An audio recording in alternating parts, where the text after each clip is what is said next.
जिस प्रकार पिछली बार भाई साहब चुनाव मैदान में नहीं आए थे, आप ही ने प्रचार करा था, क्या इस बार भी ऐसे ही रहेगा? प्रत्याशी चुनाव में नहीं आते, वो सिर्फ फॉर्म भर के जाते हैं और पूरे कार्यकर्ता लोग यहाँ पर आकर के चुनाव लड़ते हैं।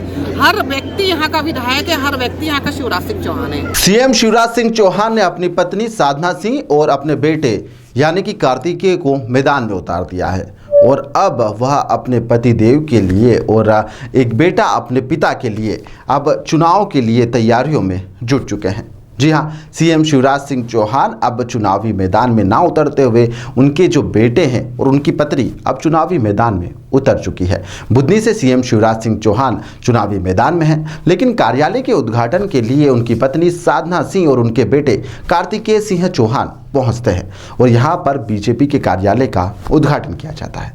इस दौरान उन्होंने कार्यकर्ताओं को जीत का मंत्र दे दिया, लेकिन सीएम शिवराज सिंह चौहान इस मौके पर मौजूद नहीं थे और ना ही उन्होंने कार्यकर्ताओं से बातचीत की।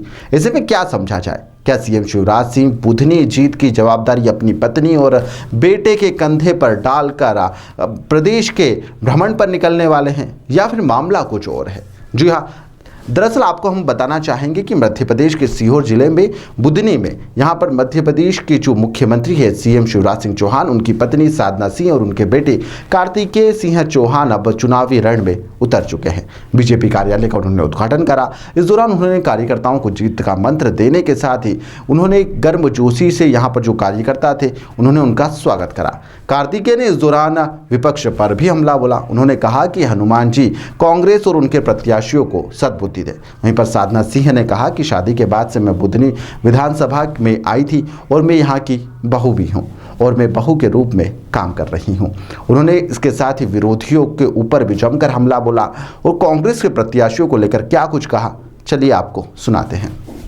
आज बहरोंदा में भारतीय जनता पार्टी के कार्यालय का उद्घाटन हमारे पूरे कार्यकर्ता ने और हमारी मातृशक्ति के द्वारा किया गया है और आज से हमारा चुनाव का अभियान चालू हो गया है। वैसे हमारे चुनाव सिर्फ चुनाव के समय नहीं लड़ते हैं, हमारा कार्यकर्ता 5 साल तक के अपनी जनता के बीच में जाते रहते हैं।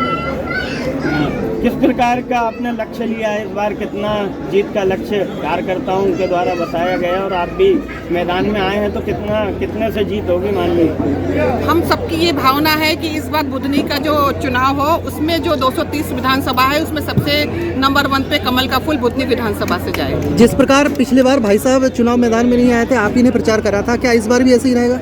मैंने अकेले नहीं किया था, हमारी पूरी टीम, हमारे पूरे कार्यकर्ता है जो चुनाव लड़ते हैं और अधिक हमारे यहाँ पर ऐसा है कि प्रत्याशी चुनाव में नहीं आते, वो सिर्फ फॉर्म भर के जाते हैं और पूरे कार्यकर्ता लोग यहाँ पर आकर के चुनाव लड़ते हैं। हर व्यक्ति यहाँ का विधायक है, हर व्यक्ति यहाँ का शिवराज सिंह चौहान है। गौर करने वाली बात यह है कि इस दौरान कार्तिकेय सिंह चौहान भी पीछे नहीं रहे, विपक्ष पर लगातार हमला बोलते रहे और सभी को जीत का मंत्र भी दे दिया। कार्तिकेय ने यहां पर निशाना साधते हुए कहा है कि हनुमान जी कांग्रेस और उनके प्रत्याशियों को सद्बुद्धि दे।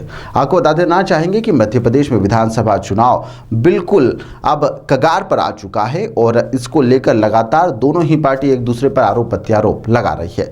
बुधनी विधानसभा सबसे चर्चित सीट भी है क्योंकि सीएम शिवराज सिंह चौहान यहाँ से प्रत्याशी बनाए गए। वहीं से कांग्रेस ने यहाँ पर टीवी एक्टर विक्रम मस्ताल को टिकट दे दिया है। ऐसे में अब देखना होगा कि आखिरकार कांग्रेस क्या यहाँ पर चुनावी रण में उतरकर चुनौती दे पाती है या फिर मामला सीएम शिवराज सिंह के पक्ष में ही होता है। आखिर जीत किसके पाले में आती है यह तो 3 दिसंबर को ही पता चलेगा। लेकिन इस तरह की तमाम राजनीतिक खबरों को देखने के लिए आप देखते रहिए दी लपेटा।